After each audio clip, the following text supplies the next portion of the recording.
La laringe es una estructura musculoligamentosa hueca que se continúa inferiormente con la tráquea y superiormente se abre en la faringe posterior a la lengua. La laringe es una válvula o esfínter que cierra el tracto respiratorio inferior o también sirve como un instrumento que produce sonido. Se compone de 3 cartílagos grandes, 3 pequeños, una membrana fibroelástica y numerosos músculos intrínsecos. El nervio vago se encarga de la inervación motora y sensitiva de la laringe. Primero vamos a hablar del cartílago cricoides, que forma parte de los cartílagos grandes laringeos. El cartílago cricoides es el más inferior y va a rodear completamente a lo que es la vía aérea como si fuera un anillo. Va a tener una lámina posterior que es ancha y un arco anterior que es más estrecho. Su superficie posterior va a tener 2 depresiones ovaladas y van a estar separadas por una rugosidad. Esta rugosidad sirve para que se una el esófago y las depresiones sirven para los músculos cricoaritenoideos posteriores. Va a tener 2 carillas articulares para articularse con otros 2 cartílagos laringeos.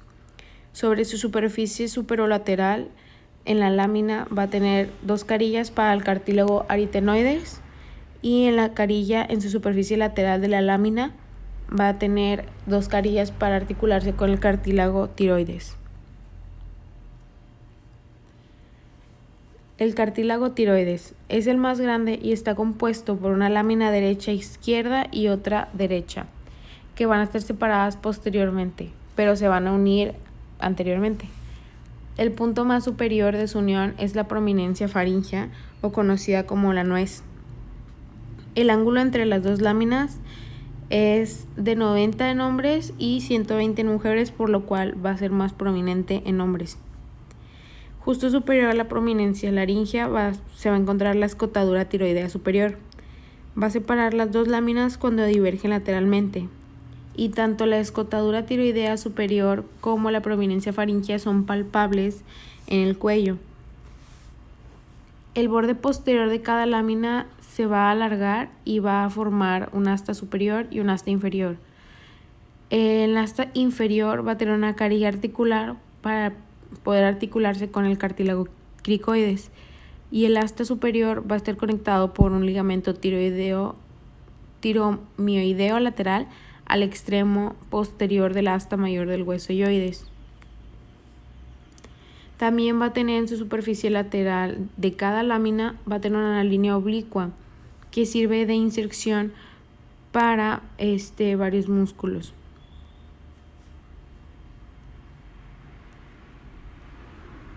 La epiglotis es un cartílago con forma de hoja y se une a la cara posterior del cartílago tiroides mediante el ligamento tiroepiglótico. El margen superior de la epiglotis está detrás de la parte faríngea de la lengua y su mitad inferior posterior se va a engrosar formando el tubérculo epiglótico. Ahora el cartílago aritenoides va a estar compuesto, principalmente son 2 cartílagos piramidales, entonces va a tener una base. Esta base va a ser cóncava y se va a articular con la carilla del cartílago cricoides.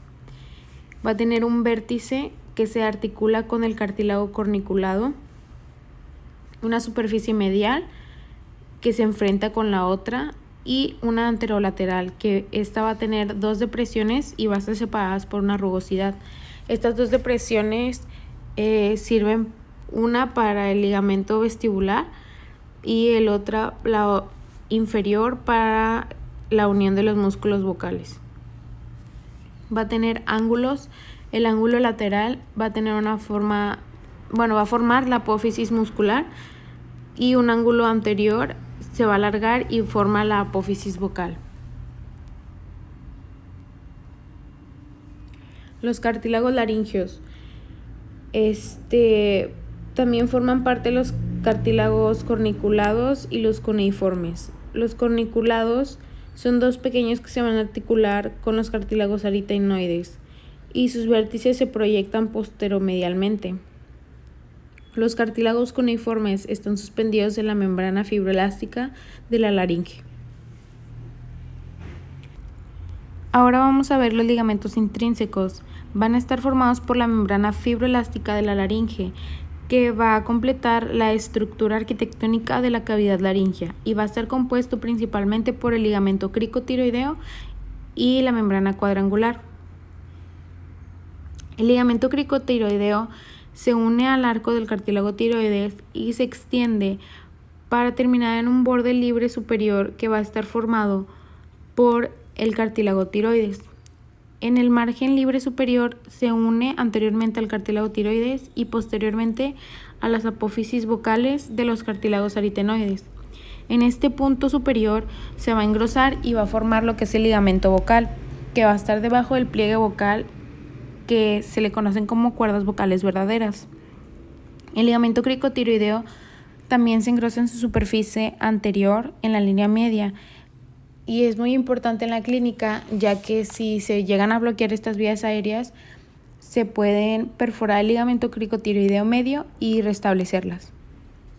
La membrana cuadrangular discurre entre el borde lateral de la epiglotis y la superficie anterolateral del cartílago aritenoides. Tiene un borde libre también superior entre el extremo superior de la epiglotis y el cartílago corniculado. En su borde libre inferior va a formar el ligamento vestibular.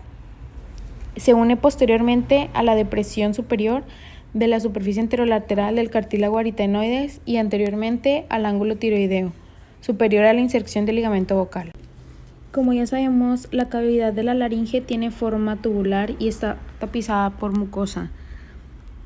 Esta cavidad se va a dividir en 3 regiones gracias al pliegue vestibular, que cubre el ligamento vestibular, y el pliegue vocal, que cubre el ligamento vocal. La primera parte en la que los divide es el vestíbulo, entre la abertura laringea y los pliegues vestibulares. En la parte media, que es la más estrecha y está entre los pliegues vestibulares y los pliegues vocales. El espacio infraglótico es la cámara más inferior y está entre los pliegues vocales, que van a encerrar a los ligamentos vocales, y la abertura inferior de la laringe. Los ventrículos. La mucosa de la cavidad media sobresale, pues ya que no hay tanto espacio, y van a estar entre los ligamentos vestibular y vocal. El sacúlo laringeo es esa extensión tubular de cada ventrículo y va a contener muchas glándulas mucosas que sirven para la lubricación de la laringe. Este sacúlo laringeo se proyecta anterosuperiormente hacia la altura del extremo del cartílago tiroides. Ahora vamos a ver los músculos intrínsecos de la laringe. El primero que vamos a ver es el cricotiroideo. Su origen es la cara anterolateral del arco del cartílago cricoides y su inserción va a ser en 2 lados. En su parte oblicua va a estar insertado en el cuerno inferior del cartílago tiroides y su parte recta en el borde inferior del cartílago tiroides. Su inervación es la rama externa del nervio laringio superior, que es rama del nervio vago, y este es el único músculo que va a estar inervado por este, ya que los demás van a estar inervados por la rama laringea recurrente del nervio vago. Su función va a ser la rotación hacia adelante y hacia abajo del cartílago tiroides sobre la articulación cricotiroidea.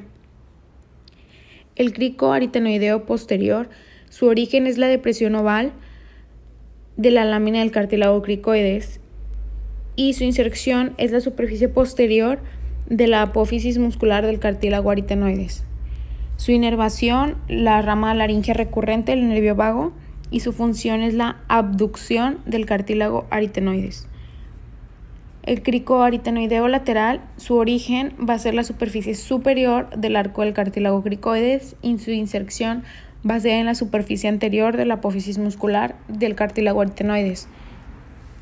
Su función va a ser la rotación interna y la aducción de las cuerdas vocales. El aritenoideo transverso. Su origen va a ser el borde lateral de la superficie posterior del cartílago aritenoides y su inserción va a ser el borde lateral posterior del cartílago aritenoides opuesto.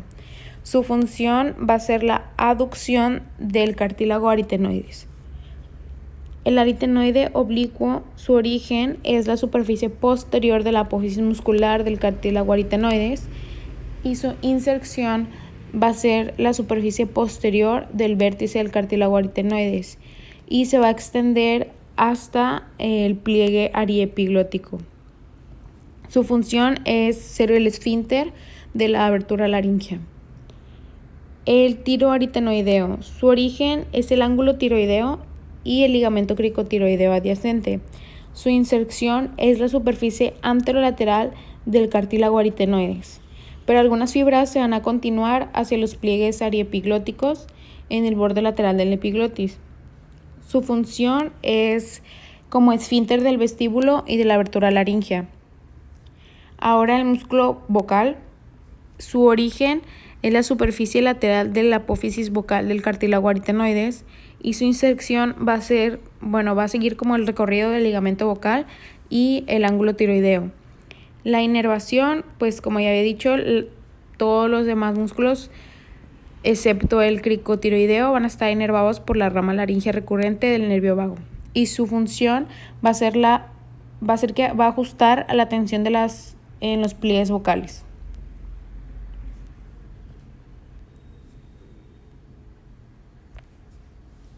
Ahora vamos a ver las funciones de la laringe.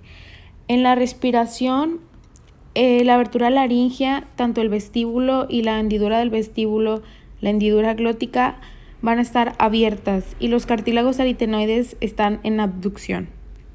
Durante la inspiración forzada, los cartílagos aritenoides van a rotar lateralmente y van a abrirse mucho más. Como consecuencia, los pliegues vocales están en abducción y la hendidura glótica se ensancha en forma romboidea, lo que pues va a permitir que entre más aire hacia las vías aéreas laringeas. En la fonación, los cartílagos aritenoides y los pliegues vocales están en aducción y el aire se fuerza a través de la hendidura glótica cerrada, o sea, la hendidura glótica va a estar cerrada y esta acción va a provocar que el aire como que rebote en la hendidura glótica y los pliegues vocales contra su lado opuesto y va a originar los sonidos. Los músculos vocales y cricotiroideos pueden ajustar esta tensión de los pliegues vocales. En un cierre forzado se produce cuando se retiene el aire en la cavidad torácica, por ejemplo, cuando se levantan cosas muy pesadas o para aumentar la presión intraabdominal. La hendidura glótica está completamente cerrada, así como la hendidura del vestíbulo. Durante la deglución, la hendidura glótica, la hendidura del vestíbulo y el vestíbulo van a estar cerrados. Además, la laringe se mueve hacia arriba y hacia adelante. Este movimiento de la laringe permite que se abra el esófago, evitando que los sólidos y los líquidos pues entren en las vías aéreas. Así que se va a cerrar la abertura laringea. Las arterias y venas. Principalmente las arterias laringe superior e inferior se van a encargar de la irrigación de la laringe. Como ya sabemos, las arterias laringeas superiores son ramas de la arteria carótida externa y la arteria laringe inferior se origina en la rama tiroidea inferior del tronco tirocervical, que asimismo pues viene de la arteria subclavia.